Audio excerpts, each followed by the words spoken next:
Assalamualaikum warahmatullahi wabarakatuh. Saya Funky Dwi Krisanti, NIM 0417004008.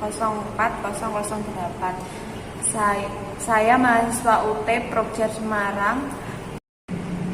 Alasan saya kuliah di UT karena UT memiliki kelebihan seperti berikut. Yang pertama, UT merupakan universitas yang fleksibel. Yang kedua, bisa bekerja sambil kuliah. Yang ketiga, UT merupakan universitas negeri yang terakreditasi dan juga memiliki biaya yang murah sehingga dapat dijangkau oleh berbagai kalangan masyarakat. Di sini saya akan menjelaskan mengenai kertas kerja atau working paper. Kertas kerja adalah catatan utama auditor tentang pekerjaan audit yang telah dilaksanakan yang dapat berisi prosedur audit, pengujian yang dilakukan, berbagai bukti dan informasi yang diperoleh selama audit, dan simpulan yang dicapai auditor dalam pelaksanaan audit. Yang kedua yaitu fungsi kertas kerja.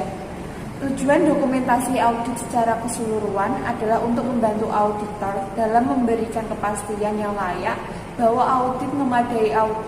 audit yang memadai telah dilakukan sesuai dengan standar audit. Berdasarkan PSA nomor 15 SA seksi 339 tentang kertas kerja terutama berfungsi untuk 1. Menyediakan penunjang utama bagi laporan auditor, termasuk representasi tentang pengamatan atas standar pekerjaan lapangan yang tersirat ditunjukkan dalam laporan auditor dengan disebutkannya frasa berdasarkan standar auditing yang ditetapkan Ikatan Akuntansi Indonesia. Yang kedua, untuk membantu auditor dalam melaksanakan dan supervisi audit. Yang ketiga yaitu jenis-jenis kertas kerja. Yang pertama current file. Current file atau berkas tahun berjalan. Contoh dari berkas atau file tahun berjalan yaitu 1. Program audit, yang kedua informasi umum, yang ketiga neraca saldo tahun berjalan, yang keempat ayat jurnal penyesuaian dan reklasifikasi, yang kelima schedule pendukung.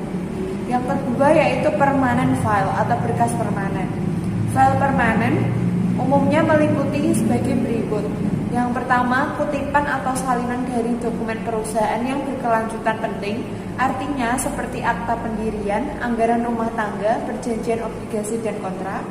Yang kedua, analisis atau akun tahun-tahun sebelumnya yang berkelanjutan penting, artinya bagi auditor, mencakup akun seperti utang jangka panjang, akun ekuitas pemegang saham, dan aktiva tetap. Yang ketiga yaitu informasi yang berhubungan dengan pemahaman atas pengendalian internal dan penilaian risiko pengendalian.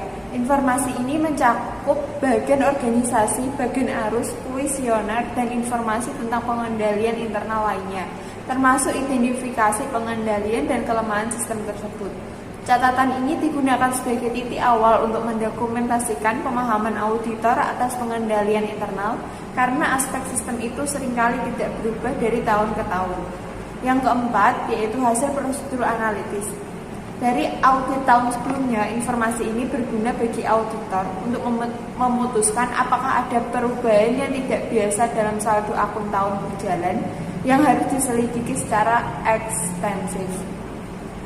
Yang C, correspondence file atau berkas korespondensi. Berkas korespondensi berisi korespondensi dengan klien berupa surat menyurat faksimal. Yang selanjutnya menyusun kertas kerja. Dalam Boynton et al. 2001 disebutkan terdapat jumlah teknik dan mekanisme dasar yang digunakan secara luas dalam menyusun kertas kerja.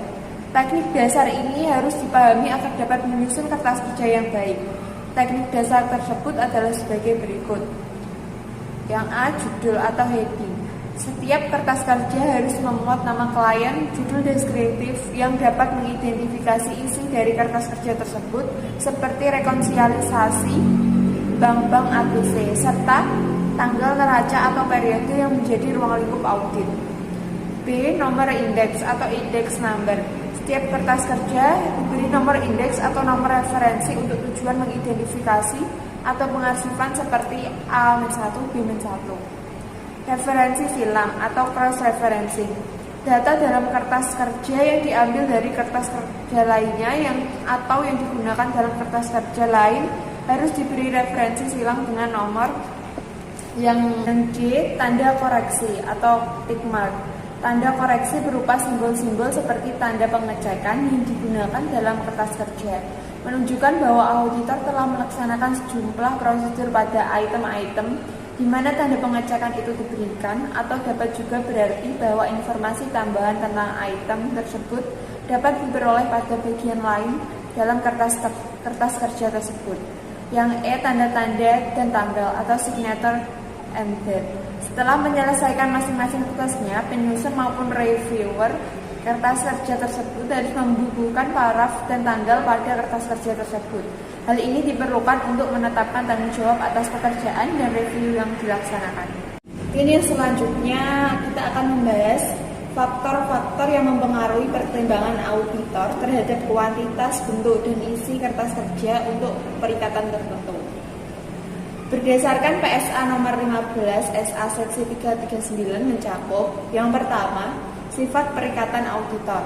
Yang kedua, sifat laporan auditor. Yang ketiga, sifat laporan keuangan, daftar dan keterangan yang perlu bagi auditor dalam pembuatan laporan.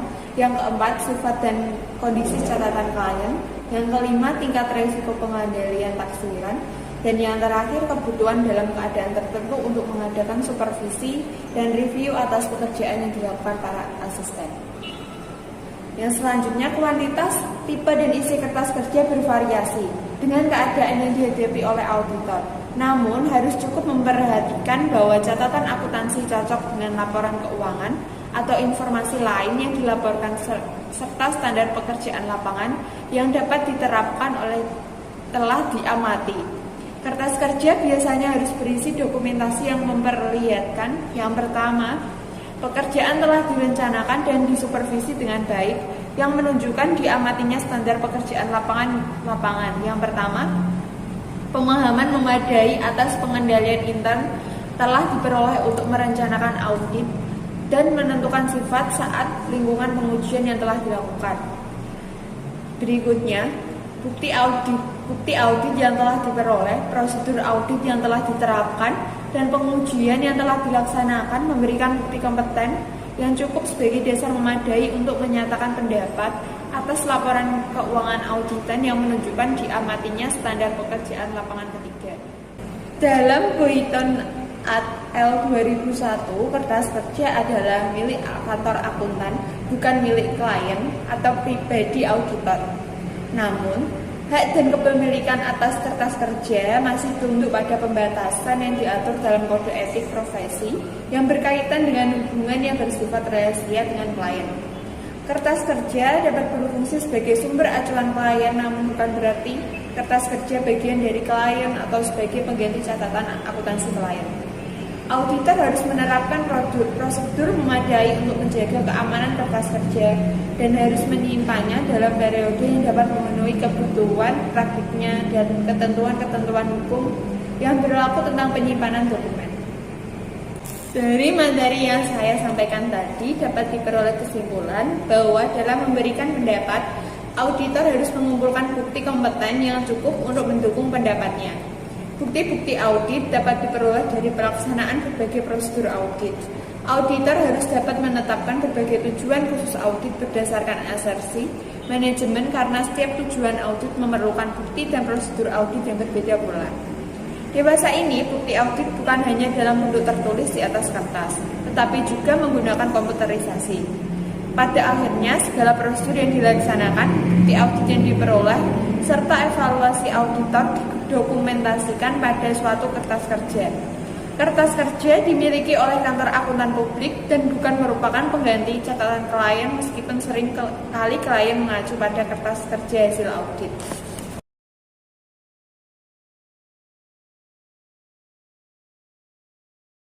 Sekian materi yang dapat saya sampaikan, kurang lebihnya mohon maaf. Bila ada kesalahan atau kurang jelas, mohon dimaafkan. Semoga video ini bermanfaat bagi teman-teman. Sekian, wassalamualaikum warahmatullahi wabarakatuh.